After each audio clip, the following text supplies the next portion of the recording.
That's a good one. That's a good one. Oh, God, it's a toad, son. It's a toad, dude. Let's go. I wake up to a little bit of drool on my pillow, feel like it's gonna be a bad day.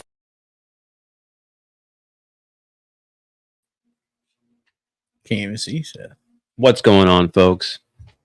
Welcome to the back. OneCast. Sorry, we're a little delayed tonight. We were sitting out talking fishing and all sorts of other stuff here, so That's right. we lost track of time. But welcome back to the OneCast Fishing Friday. Glad to have everyone on here. We're actually joined in studio by NPFL professional angler Seth Ellis. He's like, "What's up, guys?" What's up, guys? Yeah. Friday, totally unprepared this week. We've I think we spent our rounds out there. yeah, We were let's just talk about OneCast Fishing. Head to onecastfishing.com, use the code the OneCast, get you some snagless jigs, long neck hooks, weedless neds, soft plastics. One of those is a very special one. Yeah. Maybe we'll tell you what it is, maybe not. Yeah, we're gonna Seth's tell shaking what it his head. No, we're definitely gonna tell you what it is. So yeah, head to onecastfishing.com, code the OneCast, all one word, or use some of the baits that we're going to talk about. From there, you can head over to CarolinaWatersNC.com, use the code the OneCast, all one word, save yourself some money, get you that swag, get you the UPF shirts, t-shirts, hats, all of that good stuff, gloves, buffs. Keep yourself protected while you're out there on the water. It doesn't stop just because it's fall. Those UV rays are still there. From there, you can use the link in the description. I'll post our link tree. It's in there. Click on that Hobie Eyewear link. Save 20% off. Grab you some Hobie Eyewear. Best polarized glasses on the market. Last but not least, our newest partner, Deep Dive. Go into your app store on whatever you use. Whatever phone, Android, Apple. That's pretty much it. Yeah, I guess that's the only two around anymore. Your BlackBerry, if you still got no Cricket. that's a carrier, not a phone. Maybe there's a Cricket phone.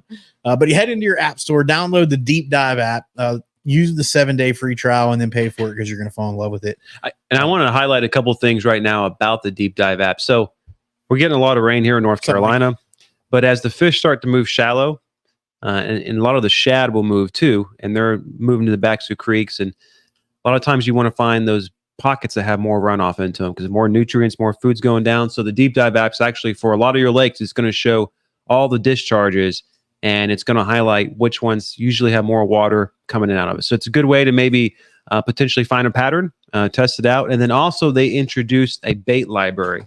So now you can go into your settings and there's a list of probably like 50 baits. Jig, Texas rig creature bait, shaky head, top, whopper plopper, popper, pretty much any style of bait. You can go in that library and it will tell you line to use, gear ratio. It has a little video of your retrieve. So if you're new to fishing or you want to expand some of your horizons and the baits you want to use, it's a good application to be able to see how to use that actually on the water. Well, especially since we got all the rain here in North Carolina. I know, we all know that Florida got dumped. This is hurricane season and stuff like that. So the other feature that we always talk about is like the water clarity feature, which has played a huge role for us this year, which, like we were looking for that mildly stained water to where we can throw a spinnerbait and stuff like that. So check the app out. I promise you guys will be pleasantly surprised. It'll help you out with all the starting points that you guys consistently ask your buddy for, like, hey, where should I start in the lake? Well, Deep Dive's going to have you covered. So Yeah. Seth Ellis in the house. Seth Ellis. Yeah. What's going on, Blue Seth? shirt. Seth. Mike Johnson. Seth, It's everybody. gray, Mike. It's gray, not blue. The light. I will give Mike. It does look blue if you look at the camera, but it is gray. It does, yeah. No, Mike Johns is on. What's up? Frank Duffy. What's up, in Frank? his house. I don't know who else So- is on YouTube and stuff like So that. Steph's getting ready to go down this weekend to head down and do a little pre-practice for I guess the practice. tournament's next week, isn't it? No, Yeah, practice. no, it's official practice starts Sunday morning. So talk about real quick before we jump into anything. And if you guys got questions about anything going on right now, I know the fishing world is kind of slowed down. Everyone's hitting the woods What's up, Dylan? and trying to do some deer hunting and stuff like that. But yeah, Seth, I mean, like, what is your take on the current situation with the water down at the St. Johns River right now? I don't know. I mean, The water's high. Yeah. Obviously we can't get information. So Sure. from what public information that we can receive or find, I guess, on our own, it's high, and there's a lot of things in play, right? So there's idle zones, there's manatee zones. And then I guess there's some things regulated by the FWC, which is Florida Wildlife Commission, that are put in place once the water reaches a certain flood stage, I guess, that we can or cannot go certain speeds. Yep. So until I get down there, everything's just kind of a moot point to me. I don't feel one way or the other about it. And even then, when I get down there, I don't feel one way or the other about it. My job is to catch fish, not worry about how fast I can go. Mm-hmm. So that's the thing for me. I know some guys that might want to make a long run might be affected by it, but for me, I just want to get down there. I want to see water conditions, clarity, and then go from there. Yeah, to kind of put into context what Seth is talking about, there's like a gnat or something flying around me. State laws, federal laws, things like that, local laws and regulations, they all apply to these anglers when they go down and fish these major national events, right? And so it's a lot of information to digest. And we talked about like hurricane season, cyclones coming through, tropical storms, all those things like that is really going to play a factor in these guys. I mean, somebody's going to go out and win $100,000. But tournament organizations have to be very prepared for inclement weather conditions like we're seeing right now in Florida, in the St. Johns River and stuff like that. So, please don't post any information on here. Yeah. Can't get any information about the St. Johns River, but I will say that like it's a very dynamic situation. The NPFL in itself as an organization is closely monitoring the weather conditions, and so yeah, man, we're really excited to see what happens over the. I guess it's next weekend, right? Thursday, Friday, and Saturday. I guess the last of the week, and then championship Saturday and stuff like that. So interesting time of the year to be fishing. To be fishing Florida. Here in the Carolinas, depending on where you're at, man, it's pretty tough, dude. And I do got to give a big shout out to Seth. He finished second in the ABA, which is the American Bass Anglers Association, right? Yep. The American Bass Anglers. I'm sorry. Yep. ABA Pro League. Yep. Which it took the place of the old Ram Opens. Yep. Right. So it's a higher entry fee, but you're fishing for a higher prize money, and there's no co-anglers, right? Yep. So it's just, that's their version of the BFL, I guess, so to speak. Sure. But yeah, I did finish well in that this weekend. I wasn't able to close the deal out, but very fortunate to finish second, given the time of year, state of the fishing. Most people in the South realize that September, October are really tough. Actually, August, September, October can be really tough. I mean, I know some guys that don't even get their boats out this time of the year. Right. Exactly. It can be brutal. So I was very fortunate to find some fish doing what I like to do, and that's flipping shallow water cover with a one cast fishing Nighthawk. Probably my new favorite bait. Yeah. Just because that thing right there, I'm telling you. Secret. Yeah, it catches them. Ooh. He's giving you the juice. I am, especially in hematoma. So if you guys want to order some, don't, because I need all I can get. But yeah, had a good time this weekend. There's 3 other colors that you can order from. That's right. That's yeah, right. don't order the green pumpkin either. So I'm just saying. Yeah. But yeah, I mean, it was a good time. And this time of year, I was actually talking to somebody the other day about it. In the South, there's 2 schools of thought. And what I mean by that is in the August, September, and October, you can choose to chase bait and largemouth that are bait eaters, and then you can choose to fish for resident fish. Yep. And here's the situation with the 2. If you choose to chase bait, you are subjecting yourself to hero or zero mentality. Yeah. Because you can find those fish and practice for them Wednesday, Thursday, and Friday, and you get a different wind shift or whatever the case may be, and that bait leaves, so do the bass. Mm-hmm. But if you find fish that are resident fish that live in an area, whether it be on laydowns, boat docks, bushes, small offshore rock piles, or whatever it may be, but they're resident fish in that area, they're not going anywhere. They haven't been there all year, but they haven't been touched because everybody else is live scoping and chasing offshore fish. Well, those fish just go unmolested for probably 3 to 4 months out of the year, right? Yeah. Well, then you can start to target those fish, when that fall transition happens. They haven't completely moved to the bait. They're eating crawfish and bluegill, which are a good source of nutrients for those type of fish. And you can really hone in a pattern on those style of fish, right? Yeah. So whether it's a jig or a spinnerbait, Nighthawk. yeah, the nighthawk, exactly. Try to keep that quiet. Yeah. Or it could be a topwater style presentation, whether it's horny toad on a buzzbait type of situation where those fish are keen on bluegill. But those are the type of things that I like to look for this time of year, and that's what I did. Yeah, absolutely. And just full disclosure, like Seth was totally not prepared to come on Facebook Friday Live or Fishing Friday Live. No, we pretty much forced. Yeah, we basically forced him, through cold beverages and good conversation and stuff like that. So we definitely appreciate that, breaking that down. Give it a huge shout out to Bryson Peed, man. Absolutely. Like, he won Bugs Island. It was a 2-day tournament. Seth, and he also won Angler of the Year. Bryson For- did. Yeah, no, for- he for killed ABA. it, man. Bryson, look, I got to give Bryson credit. Here we go. Bryson's a younger guy, but he hasn't been fishing very long, maybe 6 or 7 years competitively. Yep. And he's done really well. Yep. He's put his time in. He doesn't worry about all the other stuff that goes on outside of it. He just goes fishing. Yep. And I can tell you through numerous text messages and phone calls. I mean, he'll call me on a Saturday morning when there's nothing going on in the middle of July. What are you doing? I'm out here graphing. Yep.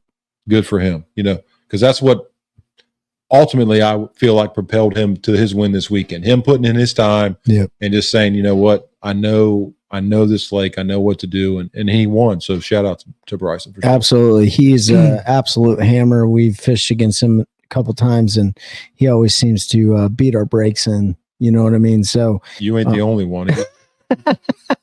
Al Abshire said, always enjoyed fishing with Seth Ellis. He's the man. Good luck, buddy. yeah, man. Thanks, Al. Appreciate it. Hal is, for those of you who don't know, local legend around the area, and one of the founders of Warriors on the Water. We had him on the show last year, and if you haven't listened to that, go back and listen to that episode, because it was absolutely phenomenal how he broke down Warriors on the Water.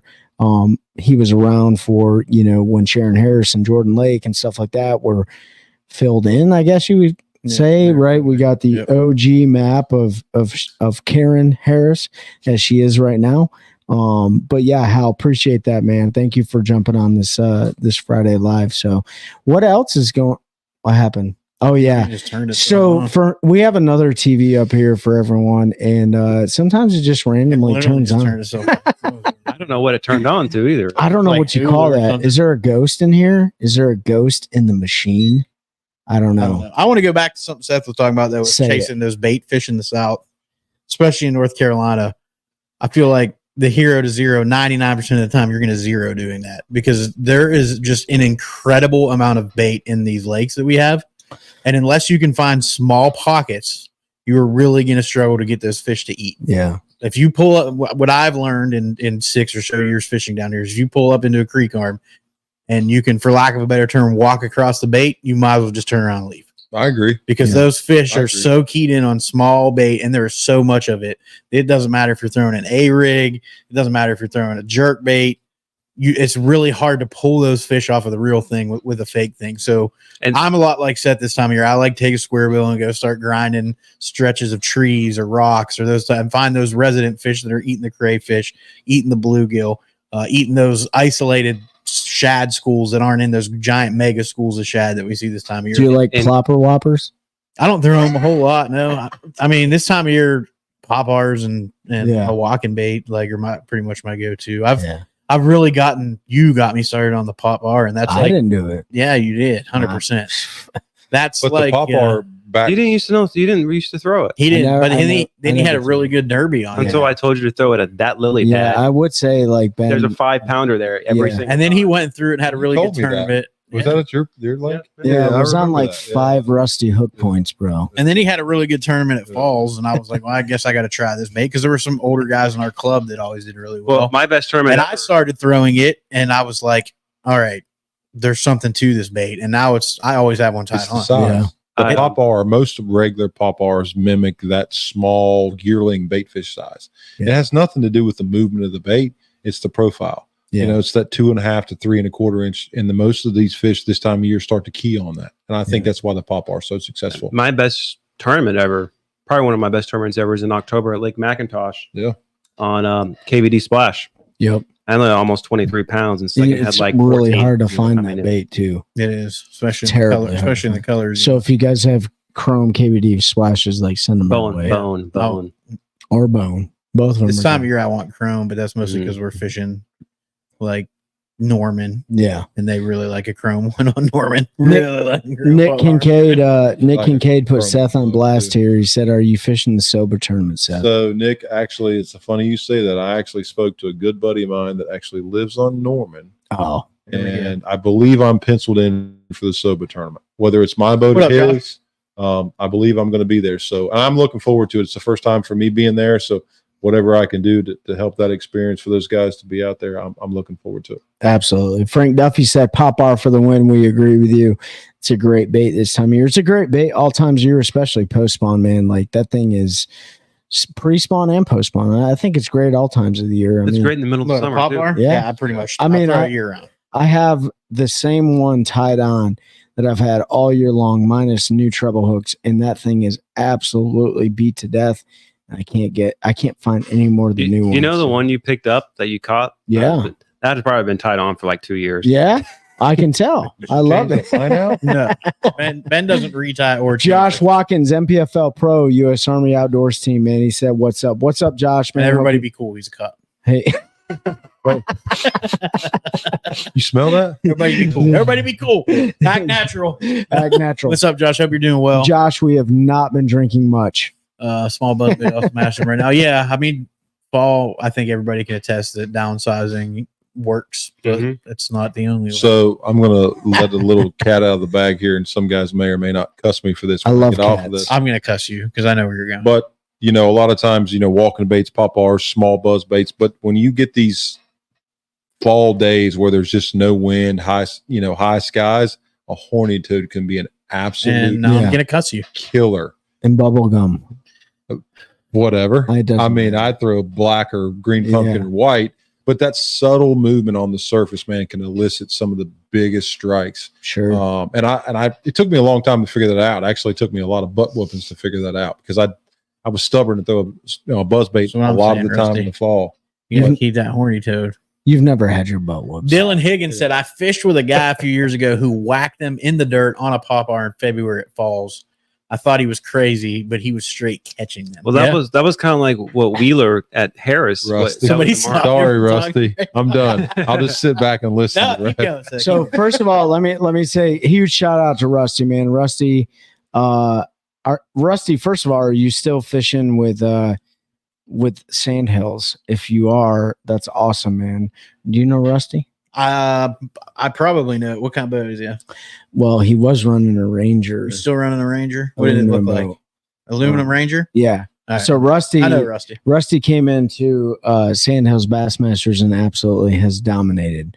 Rusty, you're the reason I left because I was scared. No, I'm just kidding, man. Like, appreciate you jumping on, dude. Dylan, hey, man, thanks for jumping on as well. But yeah, dude, I mean, like, Cat is, he's running a Vexus now. Oh, he's running a 2080. What Yeah. color? That's what you have, isn't it? Yeah. Yeah. Well, I have a 1980, but Oh. yeah. Yeah, he has like What color is your he has the 2080, Rusty? non-Hollywood version, non-movie version. Oh, Who, me? It's almost like a cartoon character boat. or whatever. Black? Yeah. I know who Rusty is. Yeah, Rusty's been dominating, man. So I don't think Seth let the cat out of the bag, though. there's a lot of guys that don't throw a horny tip No. for themselves. Really? Yeah, Nope. no. And what is? And I I've wouldn't, never if you don't thrown throw it, one. I would definitely never pick it up. yeah, it's the Terrible bait. worst bait to ever throw. Are you saying- slick blue blur day? Hey, you guys. But I all- mean, hey, isn't the motto is anglers helping anglers? It is. That we're just joking. You know, I get So- it. anglers helping anglers one Yeah. cast. You at a want time. to know an interesting thing? And I tried it and it didn't work for me. I probably have to experiment more. a man bun? No, I've Oh, never okay. grown my hair out. I should do that. Liz show back up here. I got a man bun, but so you know those long neck hooks. I Yeah, have. absolutely. Well, a guy would No, Mike Nadu hates a horny toad. he would put like a little popper, a float on the front of it, And then the hook and then back. a horny toad, Texas rigged, right? Yeah, And he said he could just leave it in the pads forever in the strike zone, just barely twitch it. I'm not joking. see, that's some sneaky stuff, right Dude, there. I'm telling you, like that deal, that float he sent to you as a promo or whatever, like that thing was pretty sick. So like I tried to experiment with it, and like You probably need to experiment with different sizes and different brands of horny toads or whichever Yeah. style you want to do because the way you want to balance and thread it on. Because I have a tendency the hook would a lot of times would flip upside down. Yeah. Which actually, when I think about catching a fish, it probably wouldn't matter that much. Yep. Yeah, it will. And I'll say that because if the tongue hooks them, they're dead. Oh yeah. I'm just going to go on and tell you. That's okay though. Take them home and You see what I'm saying? As a tournament angler, Yeah, that's no, only, yeah, and yeah, that's yeah, the only yeah, thing yeah. I'm looking at. That Because is true. Yeah. There are some baits that are just bad about tongue hooking a fish. And when you hook a fish in the tongue, it doesn't matter if it's February or August, they're dying. I mean, I don't understand it, but they just die. Yeah, I think it's just because they're soft and they have weak genes. So, Possible. you know. It's very vascular. Yeah. It's veiny. Why'd you say it like that? I don't know. Disgusting. You never know. So He said, see, "I like so the it- tricks you sucker," said the horny toad. Yeah, well, And it's a that's 'cause you're similar. Mike John. Yeah, it's similar. But like what Mike's you're always talking got to do about- the opposite. So Oh. no, I'm just kidding, Mike. We love you. I mean, it almost is like, and people from the Carolinas may or may not know this, but the front runner, right? Yeah. It was Yeah. born here. Oh, It's yeah. almost like a reverse front runner Mhm. type of situation Mhm. where you have the main bait, but you have that small little enticing nugget behind it that's going to ultimately catch the fish. Is the front runner legal in the MPFL? Oh, that's a good question. I would Yeah. think no because I- it has Brad. Multiple hooks. Yeah. Brad, listen to me right now. Yeah. Make the front runner legal if it's not, okay? because it's Bill 'Cause there's Lewis no can't hook brought to it back out, right? Yeah, there is a hook. Well, you can Yeah, there's- put a hook on it, but you can also not put a hook on it. Yeah, there's a hook on it. Yeah. Yeah. But You- you can. Bill we could Lewis take it. brought the front runner back this Correct. year. Yeah. Do you know the first time I ever saw a front runner? No. On Bugs Island. Yeah. And I saw somebody working a front runner in front of a popper on a dock Sure. as I was standing on it, and I watched him whack like 5 fish. It was unbelievable. I was like, "That's crazy." I don't even own one. I didn't even I know don't what know, it me was. neither. It was something, growing up in Ohio that I've never heard of. But what gets me is the multiple knots, right? That's Yeah. what's in I play. just for hate me. all those failures. Yeah, that's a weak point. And when Yeah. you have multiple weak points, I just don't like it. Well, stop throwing. There's got to be a mono, way to make a dude. line through. Stop. no throwing- matter how good your knots are, your knots always Seth, always Seth flips with 6-pound mono. No, that's Terry Baker frog fishes with 4-pound mono, right, Nick? Yeah, I mean, dude, that's a really cool concept. But you're right. Anytime there's a line, like you're connecting anything, there's always going to be a weak point in your line and stuff like that. But you throw a Carolina rig, don't you? I've started to throw it a lot more. I think we talked about it earlier this year. Why? when I Because was the on. draggers got you, huh? It's Dirty just one of dragger. those things, man. You can't beat it. You get exactly. It's, Yeah. It's almost like a shaky head when it's tough to get a bite. You can pull out that. And Yeah. catch 'em. The old 2-splash rig. I'm I'm telling just- you. It's. Old ball and chain. I've always Do you got thi- one rigged up now. Do you throw a free rig? No, you and I talked about that. I That's know. something I can't get behind. I know we talked about It it. We're makes- talking about it now. Yeah, it makes no sense to me, right? Because I'm a flipper, right? I'm a Texas rig jig type of What's up, guy, Brad? and I've always pegged my weights. Yeah, hey, I'm still waiting on my hat. Right? Actually, several hats, but hey, I hope Dude, you're enjoying yourself. Did you at the guys beach. see that bus drive by? Seth said, "Brad, bus." Oh, but yeah. So the free rig to me, I can't get behind it because I'm the type of person I want to be in constant contact with my bait. Yeah. So as obviously I understand the concept. So as you throw the bait out and it falls, the weight sinks first, the bait pendulums down. But on a, and I get it, it's a finesse technique on a super light bite. It's just hard for me to get behind. Yeah, you I don't shouldn't though. understand You it. should get in front of it. Well, yeah. I'll tell you what, you throw a free rig and I'll throw a Nighthawk and we'll see who wins. Well, you know what? The Nighthawk's going to win because you got to go to onecastfishing.com and use the code the OneCast. And you're going to save some money on that. I would take that. I would take that bet, and I would put my money on Trey, but it has to be at Harris. Okay, Harris win. I haven't been Harris in about 7 years. Yeah, right now then. I haven't been to Harrison like 7 days. Yes, come on. Come on, man. I'm not gonna give it to you during the spawn. That would be. I might as well shoot myself. Do you always peg your weights? 100% of the time. No scenario where you want to See, and I'm not even fishing like hydrilla or like The- grass like that where you're Nope. kind of dragging it. Nope. The only time I peg my weights is if I'm bed fishing, basically. Really? And I know there's a big debate with that, right? I get guys. I think it's just what you're confident in. Correct. Right? Like, And I am a person that I'm a firm believer of constant contact. I don't like a weight, especially the heavier you flip, just free swinging. It gives too much leverage. And that's just my personal opinion. Could be right, wrong, or indifferent. no, There's no such thing as right and wrong in Well, fishing. I'm just It's 'cause saying. I like bed fishing is the time. Like a lot of times I don't peg mine Yeah. because I want to pitch it out there and I want to be able to slowly drag the yes, sir. They did. plastic back and then bang it up against that weight. Yeah, the slot limit is gone on Harris. Yep. See, and I like to peg it because I want it Pegging to and stay. banging. You guys are just keep it PG. Is that why you're giggling over yeah. there?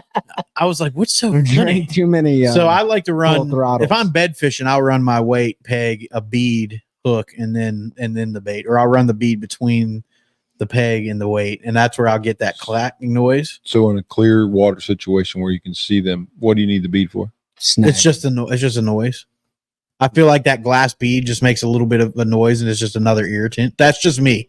No, I I could just be I want to completely wrong. understand like where you're coming from, because I look at it as okay, they're guarding literally a quarter size spot in that Right. bed to where so noise or anything else doesn't change that. like that No. big. Yeah. Again, Okay. I think it's a confidence thing. Fair enough, and Like that's why I wanted to understand it. I've whacked them Yeah. doing it, and it's just something that I've done since. There's times I don't. It's not like I always do. Okay, okay, yeah. But And every fish it's is actually different. somewhere like on Lake James is where I started doing it, and it seemed to make a difference. Like if Okay. I didn't have that bead, I had a harder time getting them to eat than if I had it. I got you. Now, like this year with you, I didn't use a bead at all. No. Like when we were bed fishing. No, but he also Like- didn't solely use the D bomb either. Yeah. Real quick That's for a the lie. crowd. That's not a lie. Real quick for the crowd, throw out some of your secret Drop shot on techniques the bed fish. that you I've guys done that, like yep. to throw. Drop shot. Rusty So- talked about drop shot. I was gonna say with the Yeah. if Little I'm pitching on a turd. bed, Steph, sometimes I'll take an ounce and a half of weight. Yeah. So without pegged it, so it won't. Okay, I'm giving Shut you up. a it's okay. The other thing, like I know where you're going with this. when I'm just flipping, like if I'm flipping laydowns and stuff, I Right. flip with a very lightweight. So that's another reason why I don't like Depending to on- peg it. You're talking about in this during the spawn or just in Pretty general? much all the I time. got you. Because Really? almost everybody flips a 3/8 or a half ounce or bigger, right? So I will go literally to an 1/8 And ounce. see, and that's where I think you're wrong. or And the reason Oh, why, man. and I don't mean I that want like you take your shirts off right now. no. And I'm fight. just saying. I feel like most people aren't comfortable fishing a big weight. And when I say big weight, it's half ounce up, half ounce, Yeah. 5/8, 3/4. Most people are comfortable with a quarter, a 3/16, even a 3/8. But once you get to that half ounce, a lot of people just can't put it on the end of the rod and go like this all day long because they're not confident. They're not confident in raising the bait up and not understanding what a bite Yeah. feels You know- like. You see what I'm saying? You know, Yeah. that's interesting because I've noticed, and it's kind of odd to me because personally, like standard, I want a half ounce. Right. If I'm going anywhere out of the box, getting on the water, like half ounce is my standard go to Sure. for jigs, for a lot of times Texas rigging. But 3/8 ounce, which is the smallest jig I make, outsells the half ounce and 3/4 combined. It's a comfortable weight for people. It and is. so I which wish- actually surprised me because I like the half ounce. I want to drop a little bit faster most of the time. Right. I want to be able to feel it better. So a lot of times when you like this time of year, when the bite can be very, very, very tough, I want speed. Speed Yeah. elicits reaction. so there are times of the year where I do upsize. I'm not giving all the juice. Well, let me. You're let- right. There are times, and Brad, that's exactly right. Let- Like there are times when I'll go to a half ounce because I'm trying to get the reaction bite. When they're eating, I will flip with an 1/8 ounce, Yeah. which is basically you don't even really need a weight. It's It's, a just ba- enough it's a to baby. get it going. Telling the secret is a 3/4 Let me- ounce. let me- Because when I look at people's boats, when I look at what people have tied on, 99% of the folks have a 3/8 or a half ounce weight. Yeah. And it's, So a lot I'll of it comes go back being to- comfortable. I'll go to that 1/4/8 in the spring, Right. because except for our bed fishing, because I want it to sit on the bed. That's a little Sure. different. Yeah. Let me. And then this time of year, I'll transition back to that half 3/4 because you're right. You try to get that quick reaction bite as that bait falls in front of their face. 100%. And I feel like when that water temperature busts like 57, 58, from 58 to whatever it gets to in the summers here, sometimes the low 90s, I won't flip less than a 5/8 yeah. Okay. because a lot of it just becomes down to speed, right? And a lot of people just don't put two and two together, Right. Right. So sometimes speed will elicit reaction bites. I like speed in clear water. The only time, even in the summer when the water's really warm, if it's super muddy, I'll slow down because you have to keep a bait in the zone. It's hard for them to find it. They're using a lateral line, so it's not as, visual for the fish to feed on.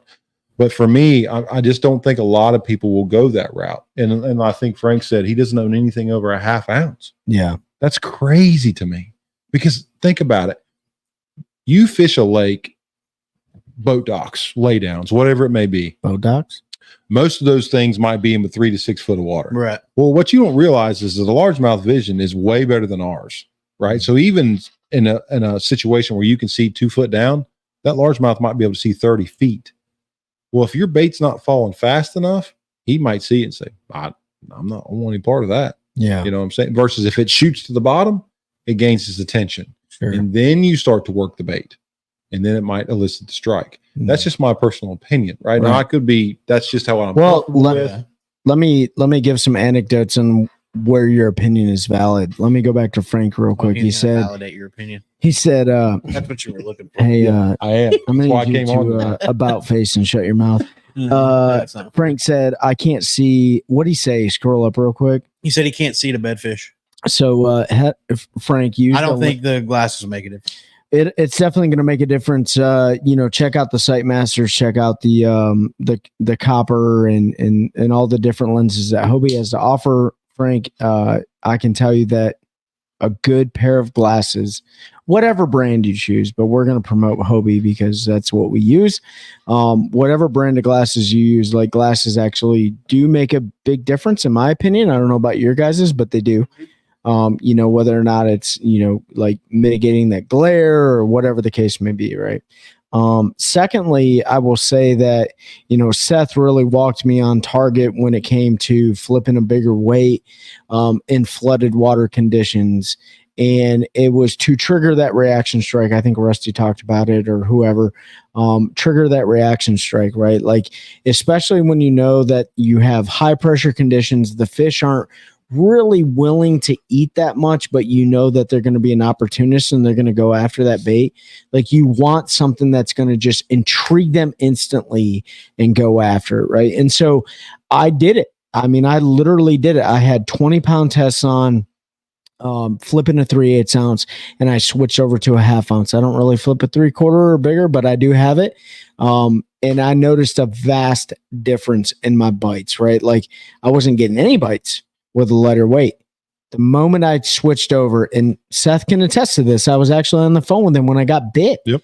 I switched over to a half ounce or bigger and flipped up there with a Nighthawk, not hematoma. It was green pumpkin. Okay. That was the color they were on for the day, but maybe, right? And I whacked them. I absolutely whacked them. And I had I'm going to say at least 60 pounds from my best 5. No, I'm just kidding. You didn't even get 5 bites. What are you talking You're about? absolutely right. I landed 3 fish. Full disclosure, I've never had over a 22-pound bag in my entire Team or singular or both? both. I got you. Never had. Never had. Too Right? busy out there with that jighead minnow. I'm just saying, I am the angler of the year. Okay. We Shots fired. You did say earlier you only put in half a tournament. you poked me right in the heart. That was a whole tournament work because he didn't catch, I had to do he that. didn't catch a single keeper fish in that tournament. Okay, one tournament. one tournament. Yeah, But for real, the only reason we're going to Lake Murray is because of me. And 100%. no, I'm just kidding. But yeah, dude, I learned a lot from you, and I think that is a very important point to the conversation. Is like, man, you can learn so much from every single person sitting at the table. Seriously, You can.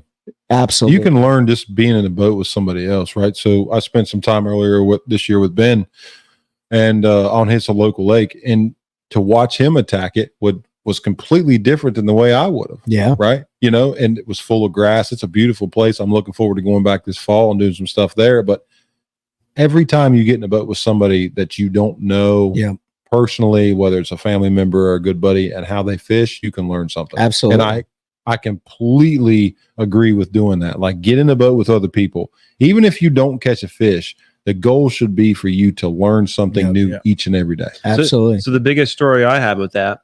So I don't know if you ever knew Mike Minkin.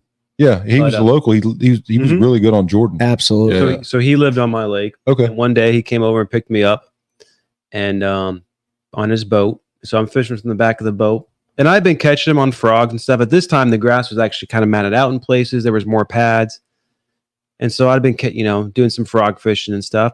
He just took a popper, which I throw all the time, but he worked it different than I had ever worked it. He would walk it like a walking bait. Sure. And I used to always do the pop, pop, pause, pop, pop, pop, pause, pop, the traditional routine. And he absolutely smoked me. I mean, he caught 18 pounds. I didn't catch a single fish. No. And so I went out the next morning and did the exact same thing and put about 8 in the boat. I was Yeah. like, okay, well, I just learned something that Yep. that I can apply, because I was too afraid to throw the popper kind of around those pads and stuff, because I didn't want to get hung up all the Right. time. And well, you showed me that was a stupid idea because that's how you catch them. Now Frank I mean- Duffy's telling you to shut up, man. What? Hey, Josh Watkins just texted me and he asked me if I was drunk. Yes, And Josh. The question, the answer is yes. No, I'm not drunk, but yeah, man. Like I even learned something from Ben. Like I was out on his lake and it has giants on, and he was like, "Throw a pop R right there," and I'm like, "Man, that's not a place I would ever throw a pop R." And I did with 5 rusty hooks and smashed a 5.5 pounder, dude. You know when I went. How many hooks? What? How big was that? Pop Yeah, bar? I was gonna 5 say, it hooks was- on it. Well, 5 hook points. 6 points. Oh. His trebles Was come one with missing 3, or was so- one not, Rusty? Yeah, he doesn't know how to do math. No, I'm just kidding. One was Don't probably hit me. missing. One was probably Well, broke one off. like 5 One- hooks. one Would be was five. a- One one- treble hook is 1 hook. One was In my, 100% that's how it's missing. been for me. But it's 3 points. Yeah. He So it should have should said be 5 Rusty hook points. It should have been 6. I'm sorry, I wasn't so Damn. technical. I'm pretty sure one hook point was broke off. Okay. That's 100 how that is par Yeah. for the course with Ben. There was And definitely a broken. But hook we point. caught it. So, kudos to Matt Robertson for leaving rusty Chris? hooks in his boat all the time. But you can totally do it with 5 hook points, man. So I put learned a lot from I you. put hooks up with the intention to reuse them, and then they get rusty, and I just throw them in the trash. That's true because they're all stuck underneath your hot foot, Mister. Don't clean the no, that's boat out. mine. The cleanest boat I've ever seen besides mine is Seth Seth's. Ells's. 100%. I'm- Actually, he rolled up today. We just had like 15 hurricanes roll through, and Seth has the cleanest truck I've ever seen. I was like, Yeah. why is his truck? He was in shambles so because there was a box fan. In the I think he backseat. legitimately like. I'm surprised he hasn't called me yet. Like, come clean my I'm truck. leaving tomorrow. I'm half packed. So that answers the question. Seth, are you leaving tomorrow? Yes, for Brad. Florida? Seth is Yes, leaving Brad. tomorrow. Yes, I'm leaving tomorrow. I'm half He's packed. fishing Friday. I know. Yeah, I'm He's half half packed. packed. I am disappointed how dirty. But here's the Actually, thing, right? yeah. So, You saw how clean mine is. yeah, I did, and 30%. it would give me anxiety Yeah. to have a truck It like gives Trey yours. anxiety every But time. here's he my gets mine. thing, right? So people, whether it's your house or your home or your work, whatever it may be, like when you get into your workspace where you spend most of your time, you want to know where everything's at. And I'm just super, for lack of a better word, anal about it. I know where everything's Yeah. at in that truck. Yeah, I have to Well, know there's where nothing everything's in it. at. No, my truck. I mean, Oh, your truck. He doesn't Yeah. have a clue what's in that back passenger seat. I promise you. Probably a dead body or something. I don't know. we won't bet. What do you got in the back of your truck? Right now, I have an entire Starlink set up back there, so I know exactly what's in there. I know, but I mean, I don't know. There was a time I didn't know because I had like 97 tackle orders in there. Yeah, and I'm the same way. Like I throw stuff in there, but I'm very, very, I used to be. And then I OCD lived I about didn't it. realize. I looked in the back of your truck today and those secret baits that you have in there. I didn't realize you throw a beetle spin so much. Do you call him Brian Thrift? Huh? Brad said, "Okay, Brian Thrift." Mike talking Johns. about me being anal. Mike Johns said, I found a battery in the back seat. Well, Mike Johns, here's the deal. You probably still have fireworks from the 4th of July in your truck that you don't know about. Did Uh, we stash them? No, Oh, I did. Seth. Yeah, I mean, like Mike Johns is. Brian's anal about it. Yeah. Yeah, he's Except super- for the cigarette. dude. He's Oh, there's a anal joke I about the wanna way make. he Say it, flips his say it. reels. Like it's It's not PG-13. Mm-mm. Oh, What? okay. What's not? Mike Johns? Did he text you? No. No, I'll send a. Oh, Signal. Brad. So Brad. How do you Um, find a battery? I'm just curious. How do you find a battery? He's sponsored by the Lithium Battery Pros. If I'm not Lithium mistaken. Pros. Yeah, okay. Is it? Yeah, LBP. That's what's on his I truck. have no idea. I Oh. just didn't know like how you found a battery in the back of your truck. Like you Apparently didn't know you had put one it in there. there. I didn't know it was there. Yeah. Surprise! Wish I could find some. There's $1,000 battery in my back seat. Yeah. Wish I could find some Chrome KVD splash. I know where you can find some of those. Oh yeah. Yep. In your boat. I've got a couple. Possibly. Oh okay. I know exactly where your boat's at. And the Rico ones. Yeah. Oh, I got a bunch of rink at Regos. You want the big ones? All right, we'll do it. I might call somebody. Mike John said his back seat is That's crowded him. with all kinds of junk. Yeah. There's probably like gummy bears and lithium batteries and like, soda pops and stuff. Diet Dr. Pepper. Hey, Brad, my stuff wouldn't be so clean if I got them hats. Yeah, he can dirty up with them hats, Brad. Just saying. Dude, I need like, where's the shots fired like thing? Oh, I have Here. 3 or 4 of them.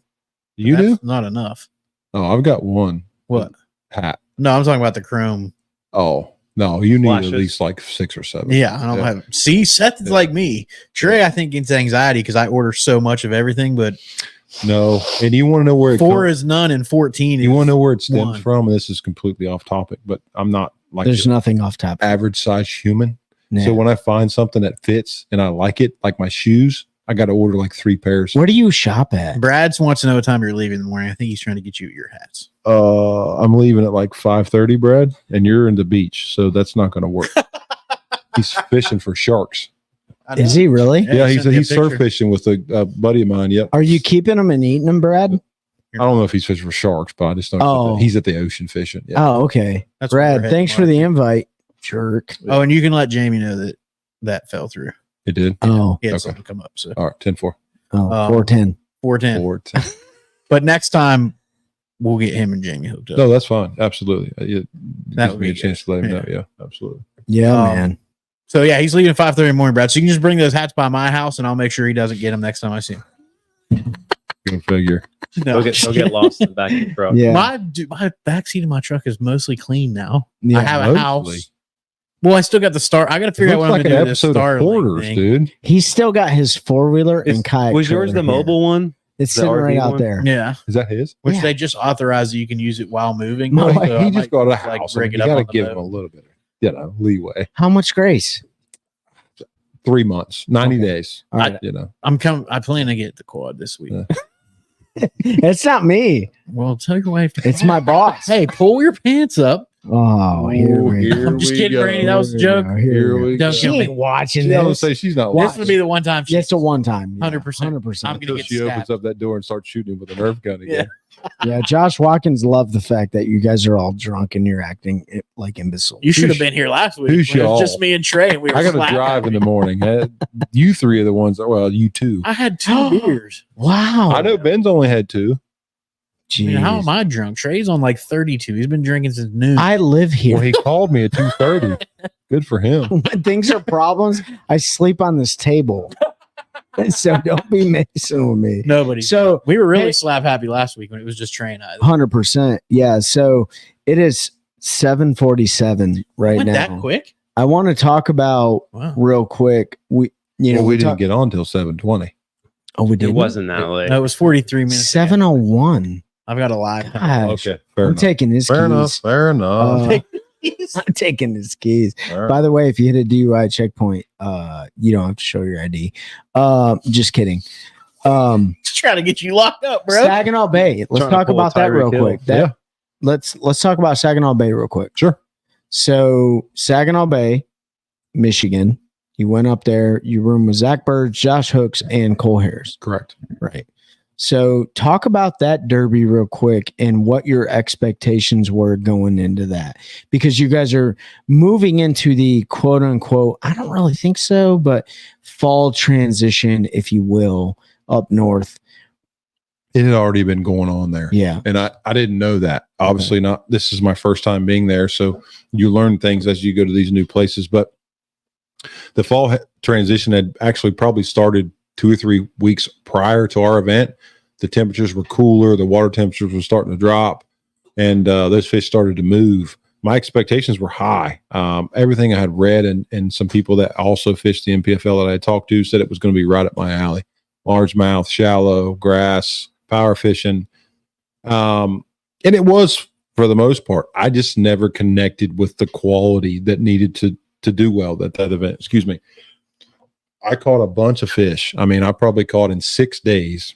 Now, the first day of practice, I leaned on them. Yeah, you did. It's been a while, so I was like, you know what, I'm going to stick a few. But I know the first day of practice, I probably had 75 bites. Wow. And that's in a 10 square mile radius that I was practicing in that first day. The second day, I kind of toned it down, but still probably had 50 plus bites. The third day, I didn't even really, I don't want to say try hard. I did, but I just kind of wanted to sample some stuff that I didn't sample the first 2 days. And I know I had over 50 bites again. Now, when I say that, I don't know what's biting. I just know that I'm getting bites. Very possible. First day of the event, I'm super excited because I know I have an area that has got a lot of fish in it.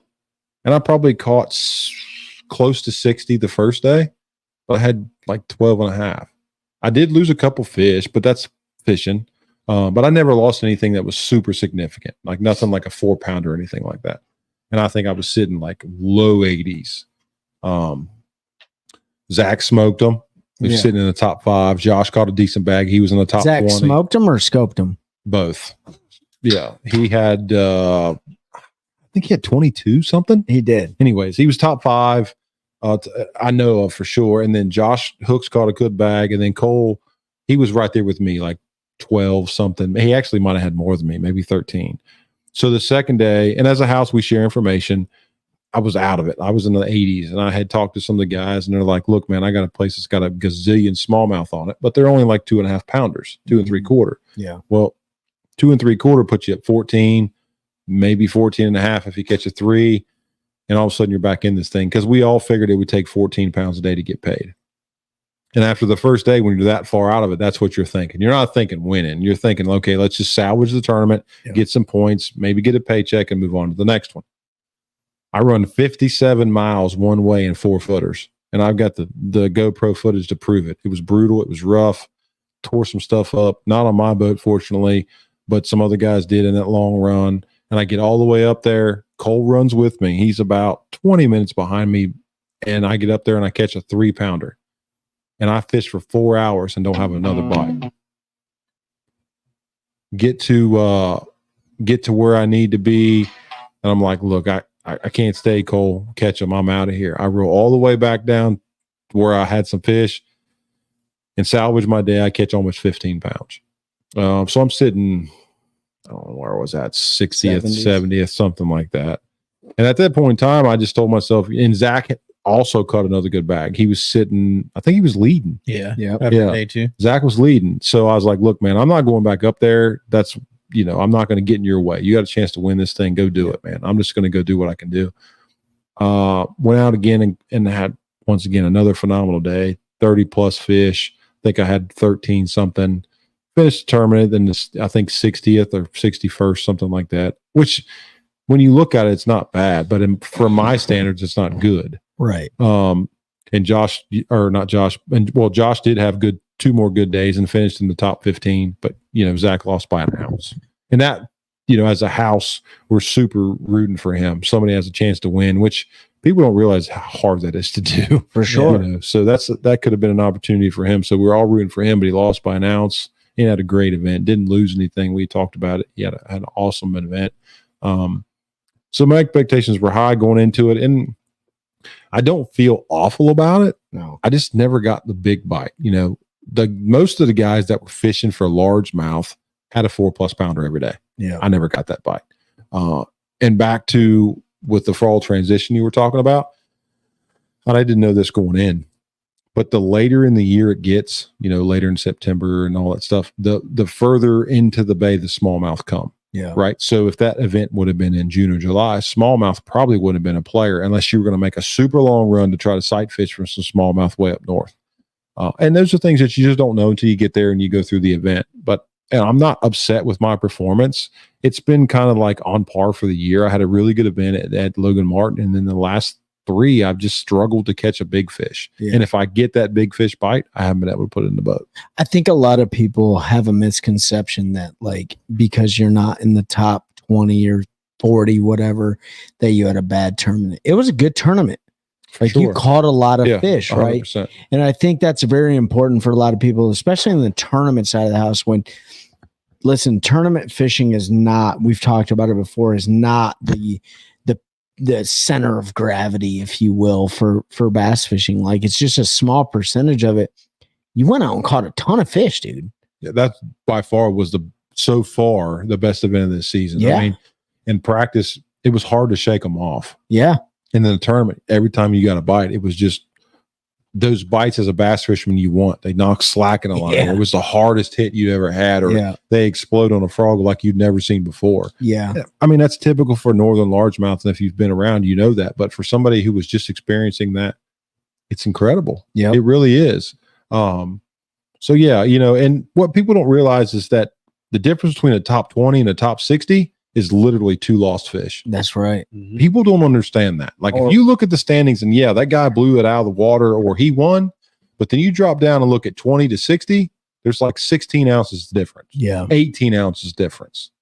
And people don't realize is that's the margin of error is very small, Yep. very small. And if you don't execute, those guys will kick your teeth in. Yeah. Well, Well, fish clean. I'll Yeah. tell you what, we were watching, Saginaw Bay as it goes along, and you see guys like Patrick Walters show up day one, 2 fish with 3 Yeah. fish. And that was, Right. you want to talk about surprised? How about that? When the guy who took me to my truck said, don't feel, he's like, you got him. I was like, no, I got 12 pounds. He's like, Yeah. Walters only had 2. Yeah. My mouth about hit the pavement. I said, Yeah. Patrick Walters weighed 2 fish. Yeah. I couldn't believe it, Yeah. and he wasn't the only one. There were some guys that are absolute hammers struggled. Yep. That just goes to show you're not going to catch them every time you go out. 100%. It was crazy to see that. Yep. Mike Corpsley, good buddy of mine, finished 3rd there last year. I don't even know what he finished, but he had an awful tournament. Yeah. And he's a good offshore fisherman. And he caught him though. Yeah, he probably, caught I told fish. me, he said he caught like 60 one day. Exactly. It just, they were all 2-pounders. Yep. Well, 2-pounders don't equate to checks. 2-pounders just equate to a fun day. But you don't know that, That's right. right? That's right. You don't know that. And I think that's it's important for us to kind of like rewind and look at like tournament fishing as a whole. Like, do you can go out and have a phenomenal day of fishing and be in 60th and be fine, right? Not be fine, but you had a great day of fishing. And know that you did what you needed to do. Exactly. Right. Right. And so now you're sitting in what, the 40s for Yeah. My wife told me the other day, I'm like 40. your wife told you? Yeah, she checks all that stuff. I don't want to know. No. I don't want to know. Yeah. Because But you're not out of it though. It doesn't change anything for you. You got St. Exactly. John's and you got the Ozarks. correct. I think she told me I was 44th and they take the top 40. I just don't, my job is to catch fish, not worry about where I'm at in the standings. If I Exactly. don't catch them, it doesn't matter where I'm at. Yeah. You know what I mean? Yep. So I don't want to put unnecessary pressure on myself already. That I put on my own self that's there. I feel like I need to prove myself. I feel like I need to represent for people who invest in me, One Cast, my friends, my family, other sponsors that I have. So I don't want to add anything else to that, so I don't care about where I'm at in the standings. I want to feel like when I go to an event, I put my time in and practice. I feel like what I'm doing is the best chance for me to do well and execute. If I don't do those 3 things, then where I'm at in the standings doesn't matter. Yep. You know what I mean? Yep. I just got to make sure that when somebody takes a picture of me or asks me a question, I'm doing my best to represent myself and my sponsors. Mm-hmm. That's all that matters. Yep. I'm sorry I stole the show, guys. No, that was good. I mean, I do it all the time. Yeah, every show. This is the trait. No, I'm just kidding. Seth never wanted to be on Fishing Friday Live.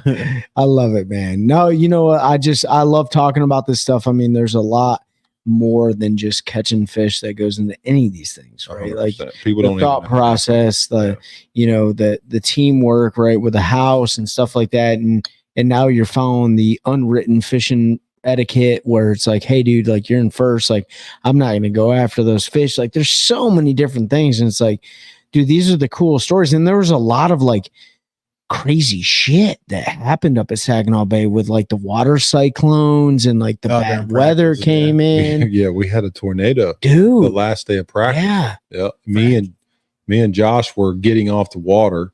Zach had sent us a text, Frank, thanks, man. Appreciate it. and me and Josh ran to the ramp, and it was just absolute chaos. We didn't, and see, people don't know this, but we didn't have power for the next almost 3 days. Yeah. Weren't didn't you have- like blowing into your like extension cord trying to power your batteries? It was awful. So we didn't have power that last night, which was Tuesday night. Didn't have power, so I didn't shower. Whatever. Oh, that rhymed. Yeah, I know. You're a poet. Woke up Wednesday, still had no Didn't even power. know. Was rigging tackle. I had some media stuff to do for the league. Got back. We got ready for dinner, and I still didn't have power. I told the guys in the house, I said, look, I got to take a shower. I grabbed 9 water bottles and took a shower because we didn't have power. Welcome to Iraq. Well, you're right. I shouldn't be complaining because there's people that are way off than I am, but I'm just saying, Yeah. and then finally Well, that's we all leave. stuff that throws into your like routine. Yeah. Correct. Like you get comfortable doing certain things. So very fortunate for us that the owner of the Airbnb we stayed at brought us a generator, so we were able to charge our that's batteries. awesome. And then we left, still didn't have power Wednesday or Thursday morning. When we got back Thursday afternoon, we had power. That's Yeah. awesome. And some guys didn't have power until Friday. Yeah. I knew Yeah. like Hunter Bogman had to take his family to the Yeah. hotel, and Yeah. there was a lot of people trying to figure out how to charge boats and, Yep. and all that. So, I mean, that's part of it. There's a lot of adversity that you face when in any tournament series that you fish or trail or anything, no matter what the level. Like, It's- there's going to be things that happen. Motors are going to shit the bed on your Yeah. boat Kyle after Walter weigh blew in. his motor that Is, event. is Yeah. your Toyota a hybrid? Does it have the back? I don't have a hybrid one. Mm-mm. I knew they came out with one, but I didn't know if you had it. I ain't fancy like that. That's No, a his is Capstone. all electric. It's a capstone. Capstone and Yeah, that's limited, 100,000. and the TRD Pro. The pros are hybrid? Mhm. Oh, I didn't know that. Because my truck's got a 7 kilowatt generator built in. Just plug that 7 thing. Does it really? gigawatts. 7 kilowatts. Oh, 7.6. kilowatts. 7.2 kilowatts. You have a Ford, right? F-150? Mhm. It's not the Lightning, though, right? That's the only reason why I got it, would be able to charge my boat if I went camping or Well, I something. didn't know that. I didn't know But they I've had a never built used in. it. Yeah. Do that, Rusty. Rusty coming in with rusty hotness, right? For sure. If you still had dirt in your eyelashes as soon as you got done, that's an Iraq shower. For sure, dude. Yeah, Iraq sucks, dude. I don't know what else to say about that. Live under your truck for 59 days and don't take a shower. I got a question, and I'm not trying to go down a rabbit hole because I know Go you guys, go down it. I Go know you down. guys are wanting to No, we're good. end early. No, we're good. So, with all the regulations that have come out, Yeah. forward facing sonar regulations Oh. through all 3 different leagues. No, I just want to get your Wow, yeah. opinion. I'm not gonna. I don't want to. No, Like I you're said, good. Dude, we're tired of you pinging a minnow, bro. Yeah, we all you. Anyway, you- let him ask his question, Trey. Do you think that moving forward, you see a difference in the fishing itself? Go ahead. The other guys. And I ask you that because the league that I fish banned it. Do I see a difference in the fishing? Do you? I have to go league by league. That's what I'm saying. But So- as a whole, do you feel like the industry changes back to what it was? No, Okay. it's never going to change back to it. You're still going to have, because I can go out and scan with 2D and still catch them with a minnow, right? If I know there's a school fish, I can't target individual fish, but that technique's not going to go away now. Like I can still mid stroll without forward facing sonar if I have a school fish. So I think some of those techniques aren't going to go away. They're not going to be as prevalent. It's absolutely nothing's going to change in the elites. Absolutely nothing, because they still have one Right. at the front. They Right. can still go out and do their thing. I mean, people have been throwing- BPT, the whole thing is going to change in the BPT because you only have one period, right? Right. So that period, they're going to go out and they're going to ping their minnow, they're going to catch a bunch of fish, and then they're going to probably go look for big fish. So you're going to see a variety of techniques. that will be the most interesting to watch. The NPFL, yeah, you're going to get Strategy more wise. of the old school guys are going to start going back to the bank that fish the bank.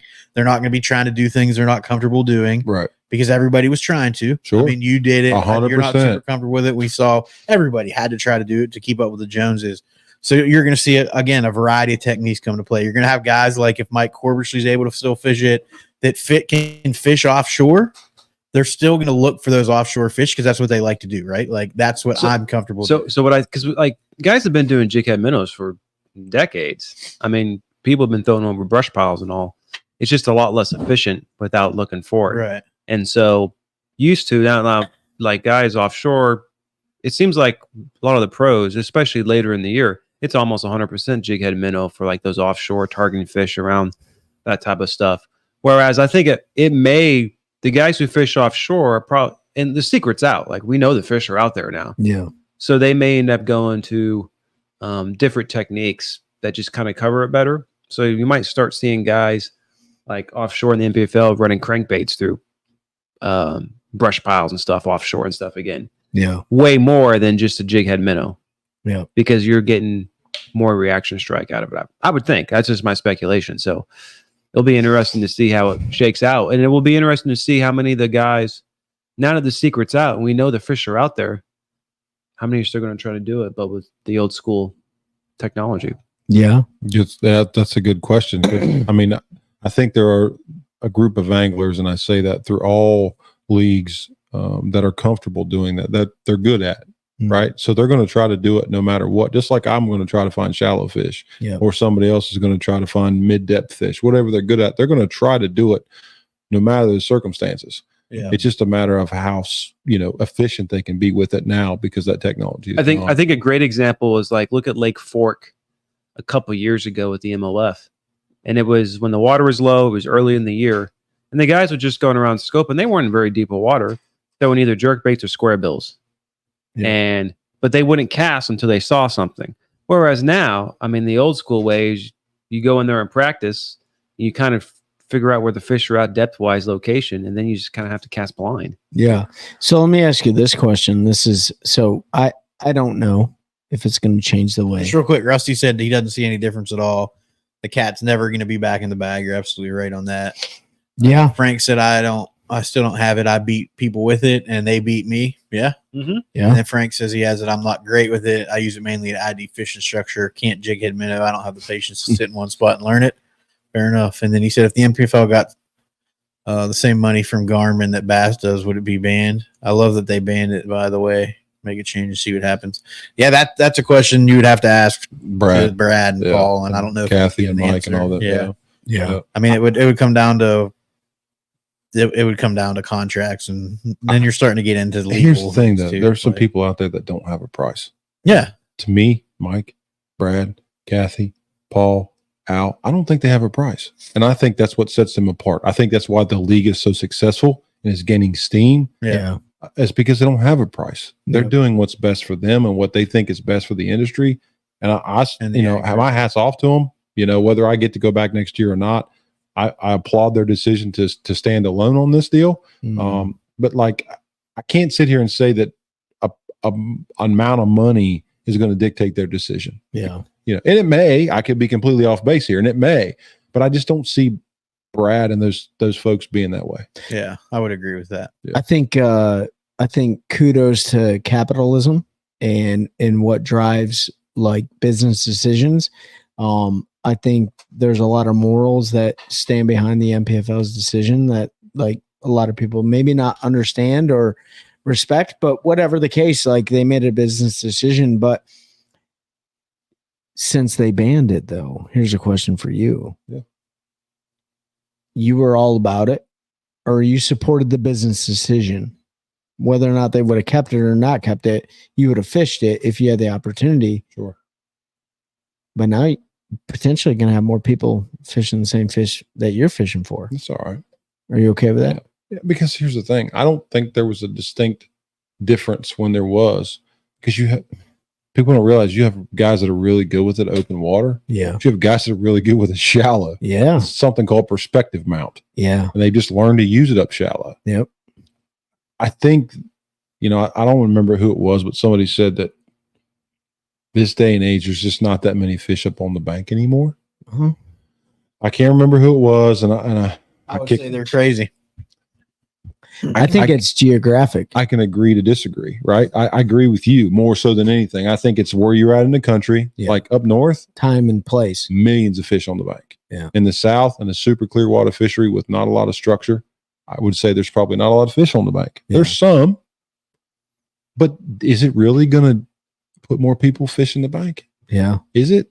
Because you're still going to have your people that like to offshore crank. Sure. You're still going to have people that like to drag a Carolina rig. Yeah. Bait. You're still going to people that want to, jerk bait, or here's the new thing that everybody was talking about, 360, Yeah. right? So the Hummingbird's 360 allows you to see a still picture, Yeah. not a live picture, but a still picture of what's out there. So some guys may try to utilize that and not forward facing anymore. So I don't necessarily it's going to put more people up on the bank fishing for the same people, or fishing for the same fish that I fish for, but those same people are going to figure out a way to use technology. Sure. You know what I mean? Yeah. And that's what you have to look at. Make 360 great again. Yeah. I love it, dude. Like, do it. You know, I mean, like, you guys were using 2D sonar, like mounting it in a different way on your trolling motors in Pennsylvania on Lake Erie. Yeah, Right. Forward facing fish. Yeah, you were forward-facing fish with a lag. That's news You to know? me. Yeah. And actually, it's not that much of a lag. If you It's turn not that your, much. if you turn your figured it scroll out. speed way up, Yeah. I mean, it's the guys with the vertical video game fish. Somebody figured it out once the cat got out of Listen, the bag, dude. everybody was. I mean, you could watch and you saw the elite guys finally bring it out, but you could watch your drop shot drop down to this fish, and you could see Yeah. you could see exactly what was going on. Now there was a little bit of lag between it, but you could see it fall down. You guys And I are know dudes that were turning them like a forward facing and looking under docks. Yeah. So you're not criminals, but for every law created, there's a criminal that wants to figure out how to get past it. For right? sure. The rules the rules are made for people. To break. No. Well, not just to necessarily bang. to I'm break. kidding. To The bang. rules are made for people who follow the rules, right? Yeah. But there's always a person that looks at the rules and says, "What says this?" Yeah. But it doesn't say I can't do that. Yeah. And that when you fish at this level, there's some guys out there that look at 100%. exactly that and say, "Wait a minute." If I Yeah. ain't cheating, I ain't trying. Well, Not saying that, yeah, but there's loopholes created for a reason. Right. yeah. I think everybody interprets things differently, and best of luck to them. Yeah. You're That's all still I can going to say. throw a plopper whopper at them. I will at certain times of the year, yes, sir. I promise you. As long as your trolling motor doesn't have to go through a software update. Don't-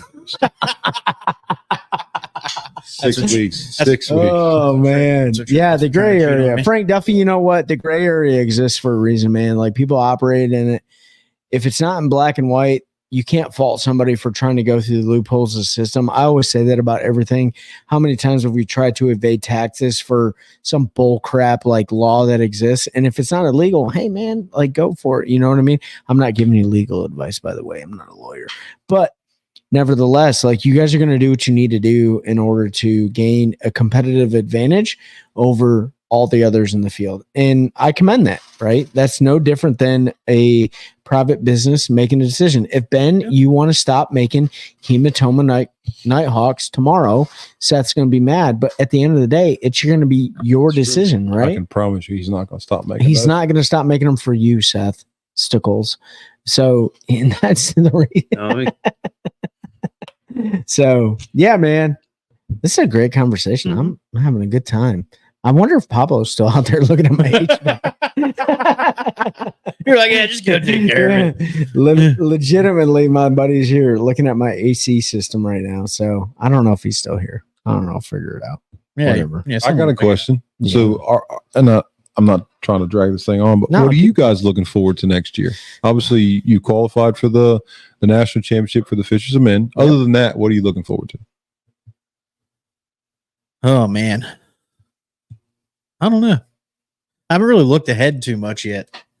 Like there's still, I've just been looking at deer season and fishing the fall bite, but probably just going back to the Fishers of Men and seeing if we can repeat, the success we had. Obviously, I'd like to win one of those plaques. We were close several times this year. One bite away, and actually, we did talk about it. We know what I'm looking forward to the most is actually not that we didn't face adversity this year, but how, for lack of a better term, Trey and I react to fire when we face it, because we never lost a keeper fish in a tournament last year. We fished 100% clean the entire Fishers of You Men should have season. played the lottery too. So, You're like, Trey, we had Can't this win if you don't conversation. play. Like, we had this conversation. I was like, I really want to see how you and I together react when we lose a key fish, when something like that, because we didn't do it. Right. I have no idea how either of us will react emotionally. I mean, I'll probably throw a rod and cuss because that's what I do typically when I lose a big fish. But I might have like to- it's those things, it's those challenges we didn't face this year, and that's really it probably seems odd to people, but that's sort of why it's not necessarily the competition in fishing that I enjoy. It's that adversity and the challenge of going out and not only competing against other people, but competing against Mother Nature and every other factor. And I'm going to let Trey and Ben answer in a second, but I do want to go back to one thing you said about not worrying about more people fishing the bank. if you fish in this area, you're not worried about other people fishing the bank Yeah, because they're fishing it. you're not fishing anywhere in this area of North Carolina where you're not fishing behind somebody. So if for us, it's a little bit, more normal. Yeah, we went with our entire tournament season without losing a fish. So Yeah. Actually, we got lucky a lot of times. super lucky. Bugs Island was a lucky flip. Gaston was a lucky phone call from our buddies. And no then kidding. Like cluster. I give them an absolute an cluster. absolute Who says disaster. a lucky phone call? For No, that? for I real. mean, they called us and they were like, "What you got?" And we were like, Yeah. "We got 4 and we cannot Yeah. find the 5th fish." And they were like, "Come Um, here and do this." For me, the relationships that we developed with Seth and other guys and just the networks of people. My biggest thing for next year is just learning more. I haven't been in this game a long time. I started, I guess, maybe 2015 with a Warriors on the Water tournament, which it got me into this. I'm just looking forward to learning more. Like every single time, whether or not it's you rolling up at said lake with your shirt off and, saying, "Hey man, like pay I'm still mad attention I to didn't these get a picture of conditions." that. When did I roll up to said lake with my shirt off? During said practice for said fifth or sixth tournament of the year. Oh, I immediately got a message. 100%, Like- dude. What are he you was talking like, Seth just rolled up to you with no shirt on. Yeah, I mean, you had your And I PF. was like, pictures or didn't I have. didn't know there was a dress code. No, in practice. there's that. There's Okay. not. There's All not. right. You're He just wanted to point out he saw you. your without a belly shirt on. button was tucked in nice to your shorts. No one's gotten laid in cargo shorts since Nam, by the way. But for real, like learning, man, like I'm all about the education. Like, I don't know everything. I never can. I never will know everything. I still use copoly line. I don't use fluorocarbon. Like I still use, Really? yeah, man. I don't use it. Right. Like it's just it's cheaper and B, like it's just something I'm comfortable with, and so I'm always looking for guys and gals on here that are talking about certain things that they do, front runners, like all sorts of stuff like that. Looking forward to the national championship. I think there's going to be a lot of adversity this year. I'm super excited for that. I think that, repeating an AOY championship for 2025 is absolutely like possible. But I also think that now it's absolutely not possible at the same time. Like, it's like you could get your brakes beat in by people that just have a better year than you. And I'm looking forward to kind of like what Pete said. Like, I know how I react in situations, but to me, catching fish is not stressful. It's not stressful because of this. I don't make a living doing it, right? Like you do. And so there's a level of freedom in free fishing that I have that I truly I'm not overly concerned about. Right. And maybe that's good. Maybe that's bad. I don't know. I love the competitive edge that we have in the Fishers of Men. I think it's stacked with really good anglers, guys like you, guys like Corbusley, guys like Jesse, some of the other ones that I don't know their names, but I wish I did. Like, Lobos, those guys, I mean, they're freaking hammers, dude. And like, it's hard to beat people. We didn't win. I haven't won a tournament since 2019. Right.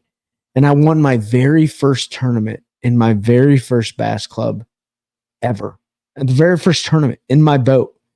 And it was awesome. I don't know if I'll ever do that again. I don't know if I'll ever win again, dude. You guys will win again. It just Yeah, but I don't care though. Like, I don't make a living doing it. And it'd be a different story. There's a different amount of pressure that's on you and your family with fishing than it is on me and my family and these guys right here. And so I can't empathize with the shit that you go through. You know what I mean? yeah, but it's vice versa for you as well. For sure. Yeah, for sure. Yeah. It's dude, the fishing community is full of like positive stuff that happens all the time. And I think what I'm looking forward to is two things. Like I said, learning and spreading like positive message about like just fishing in general to everybody. That's what I'm looking forward to. Yeah. Good. I'm looking forward, to be honest with you. Depending on how this year goes and what my schedule for next year ends up being. But if I'm fortunate enough to fish locally, is sharing a house with you and Nick and Mikey, Yeah. whoever in the local, and just enjoying my time. Yeah. Yeah. Because what people don't realize is that when you do get the opportunity to fish nationally, your time at home is cut short. Yeah. So you don't get to fish as much. Yep.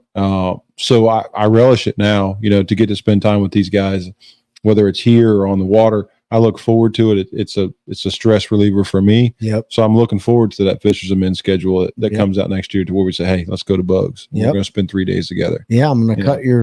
cut your break. Hey, and whether you kick my teeth in or whatever, I'm going to enjoy my time. You know, that was so cool. Like that's when that's when I first met you. I had no idea Yeah. who you were. I met you at Raleigh briefly. Fishers of Men, like Yeah. Bugs Island tournament, Yeah. man. Like it was a cool We stood there and deal. talked because Yeah. you guys were like, man, we caught like 47. And I was They like- just kept coming down the bank. Great bladed spinnerbait. We just kept catching them. I'm like, dude, I got like 8 bites all day. You were like, you caught him on a spinnerbait. No, you didn't. I'm like, we mashed him. Yeah. He goes, "You wouldn't have won if we lost that fish." Yeah. And I'm Hey. like, "Who is this guy that's 8'6" tall? Like, who is this?" Yeah. I'm just kidding. 8'17". Yeah. No, And then it's it just snowballed from there. yeah, dude. What are you looking forward to, Ben? Actually fishing more? Yeah. Well, so so the Stop big thing ordering Nighthawks, but don't. oh no, I've got plenty. Oh right now. no, he's a oh no. No. So I actually just got my designs completed to automate some of my casting process. So what that means, I've got to get that built sometime over the next several months and next year. But ultimately, what that means is, one, I can more quickly introduce new products or even more variations of the products already out there. So, because I get hit up a lot. I wish you made a 1/4 ounce swim jig, Right. or on the Shaky heads. shaky heads is another That one. one is constant. The long neck hooks. Some of them actually want. I've got several comments and messages about. I wish it was like weighted with an 1/8 ounce. So like there's little things like that, and other products would be a lot easier to prototype and bring out once that machine's worked out. But two, hopefully, it will save me a lot of time, so I can get out on the water, Sure. do a lot more fishing. And because I used to make a lot of fishing content. Yep, you did. I used to do quite a bit of YouTube videos. That's why I and- first. Oh, found yeah. you, was your Yeah. YouTube videos. Yep. Exactly. And we ended up linking up because then I think you found the old school jigs from there, and we met up in the Lowe's parking lot up in Sanford. Yeah. And so I like to be able to get out and hopefully that will free up some time so I can get out in the water actually fishing and then do more content, because now the few times I've gotten out, I haven't taken any cameras or anything really with me because I just Wanted to connect with the wanted water, it, man. I had actually had the time to be able to get out there that I didn't, because I do get frustrated. It is stressful when you're going out and you want to make content. Yeah. And even though like One Cast has got a variety of different products, you don't always catch them on that. It's Sure. you have to let the fish tell you. And so, when you're going out there to make content, then it becomes a job, and it's not Yep. as relaxing as That's right. just Yeah. going out and fishing. So that's hopefully that stuff will come to fruition, and we'll Heck just yeah. have to see. 2025 is going to be a great year, no matter the circumstances for all of us. I'm looking forward to it. I know these guys are too, man. Like, Rusty, yes, the Fisherman schedule is out. yeah, Rusty, don't be fishing that, dude. Frank, No, I'm just any- kidding. You want to get better with a jig? Put it Anywhere in, you yeah. would fish a Texas rig, just fish a jig. Just put it in your hand. Yeah. Look, don't be afraid to go a day or 2 or 3 or 4 outings without getting a bite. Yep. That's the time you have to put in order to get better at something. Let's put that one Yeah. rod on your front deck. Frank, Put it in your hand. Frank, what I always tell people, like this time of year in the fall and the spring when the fish are more shallow, just go down a bank with a Texas rig trick worm, Yep. and you get to a stretch where you catch a couple bites, go back through with the jig, and don't expect to get as many bites. But when you do catch one, it's just probably going to be a better fish. And then that's why I love tournament fishing, because I don't depend on it for the dollars. Yep. So you agreed with Trey there. Where's he going? Pablo's out there. Oh, he is still here? Yeah. Hey, He just- Pablo. he must have got Yeah, rid we of the just kind of left Pablo out there to do the HVAC. Yeah. But folks, we've been going for almost an hour and a half. Yeah. I think we're going to wrap it up on there. We're looking forward to 2025 season. Anybody you want to shout out real quick, Seth? Yeah. My wife. I want to thank my family and my friends, One Cast Fishing, you guys for allowing me to be on here several times this year, and just looking forward to this next event. Oh, awesome. Sweet. Anything, Ben? Nope. I'm going to speak for Trey and say he didn't have anything else, even though I'm sure he did, because he always does. And appreciate everybody. Appreciate the support. We love y'all. Make sure you check out those partners. help us continue to grow a culture of anglers helping anglers one cast at a time. That's a good one. That's a good one. Oh God, it's a toad. Son. It's a toad, dude. Let's go. I wake up to a little bit of drool on my pillow, feel like it's gonna be a bad day.